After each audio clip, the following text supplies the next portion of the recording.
মুসলমান হয়ে মুসলমানকে কাটছে। সোশ্যাল মিডিয়া এগুলো নিয়ে গরম, ওই গ্রুপ ওই গ্রুপকে, এই গ্রুপ ওই গ্রুপকে, যার যার হিসাব আল্লাহর কাছে দিবে। আমি কাউকে নিয়ে কখনো বলি না, আপনারা সোশ্যাল মিডিয়া খুলে দেখেন। আমি ভুল হলে ততক্ষণ বলি না যতক্ষণ পর্যন্ত আমার আল্লাহ রাসূল আহলে বায়াতুল আল্লাহ কোরআনের বিরুদ্ধে কেউ কথা বলছে, আমাকে নিয়ে আমার 14 গোষ্ঠী নিয়ে উড়িয়ে ফেলেন। যখন আল্লাহ রাসূলের হুরমত আজমতের উপরে কথা বলবেন তখন হোসাইনি কাফেলা আর চুপ থাকবে না।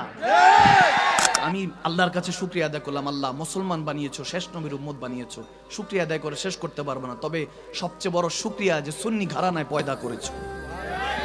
আমরা আহলে সুন্নাত ওয়াল জামাত কখনো মারা কাটার মধ্যে বিশ্বাসী না। আমার নবী ক্ষমা করে ভালোবাসা শিখিয়েছেন, ঠিক না? মক্কা নগরীতে যখন হুদায়বিয়া সন্ধি হয়েছে, নবীকে দূর দূর হারাতে বাধ্য করেছে কাফেররা। সুমা মাআযাল্লাহ, নবী হিজরত করে ইয়াসরিবে গিয়েছেন, কদম দিয়েছেন, ইয়াসরিবকে আল্লাহ মদিনা বানিয়ে দিয়েছেন। সুবহানাল্লাহ। মদিনা থেকে যখন 1400 সাহাবাকে নিয়ে হযরত ওমর, ওসমান, মওলা আলী, আবু বকর সিদ্দিককে নিয়ে হজের জন্য যখন মক্কাতে এসেছেন, হজ করতে দেয়নি। হুদায়বিয়া সন্ধি হলো দীর্ঘ হাল, ওখানে আমি পরে যাব, শুধু বোঝানোর জন্য বলছি। ওদিন আমার নবীকে হজ করতে দেয় নাই। সিদ্দিক আকবর কেঁদেছেন, হযরত ওমর ইবনুল খাত্তাব কেঁদেছেন। শের খোদা আলী নবীর নাম যখন মুহাম্মদুর রাসূলুল্লাহ সাল্লাল্লাহু আলাইহি সাল্লাম লিখেছেন, তখন আবু লাহাব, উতবা, সাহেবা, আবু জাহেল বলেছে রাসূলুল্লাহ কাটো, এখানে রাসূলুল্লাহ লেখা যাবে না, সুম্মা মাআযাল্লাহ। এখনো ওই আবু জাহেল উত্তরসূরিরা আছে যারা আমার নবীকে পছন্দ করে না। যখন আমার নবী নাম বলেন যে আলী কাটো, তখন শের খোদা আলী চোখের পানি ছেড়ে দিয়ে কলম ছেড়ে দিয়েছেন, ইয়া রাসূলুল্লাহ, লিখতে শিখেছি আপনার নাম, আপনার নাম জপতে শিখেছি, কাটতে তো শিখি নাই। শের খোদা আলী ওইদিন কেঁদেছেন, কেঁদে কেঁদে বলছেন যে ইয়া রাসূলুল্লাহ, গর্দান দিয়ে দিব, আপনার নাম ইয়া রাসূলুল্লাহ কাটতে পারবো না।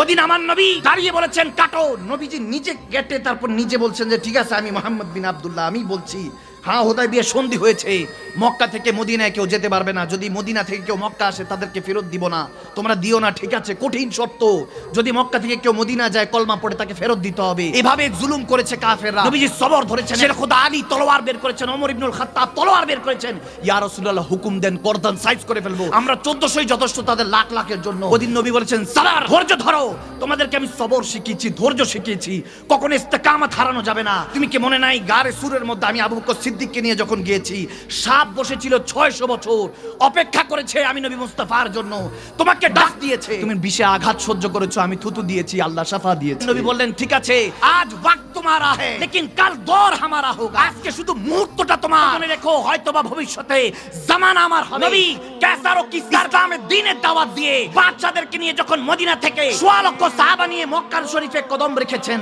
আমার নবীর কদম পড়া সদতে কাফেররা থরথর করে কেঁপেছে। আজকে জানি নবী মুহাম্মদ কি করে সাল্লাল্লাহু তাআলা আলাইহি ওয়াসাল্লাম, যদি আজকে আমাদের গর্দান উড়িয়ে দেয়, তাদের সংখ্যা আজকে বেশি, কি জানি করে।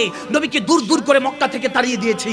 সুম্মা মাযাল্লাহ, কাউকে যদি ঘর থেকে আপনি এলাকা থেকে বের করে দেন, তাকে আর কেউ দেখতে পারবে না, আপনি তাদেরকে দেখতে পারবেন না। কিন্তু আমার নবী দৃষ্টান্ত উপস্থাপন করেছেন, যখন বিজয় লাভ করেছেন, মক্কা ফাতেহ করেছেন, নবী কদম দিয়ে বলতেছে আমার আল্লাহ শিখিয়েছে ভালোবাসা, যাও তোমাদেরকে মাফ করে দিলাম।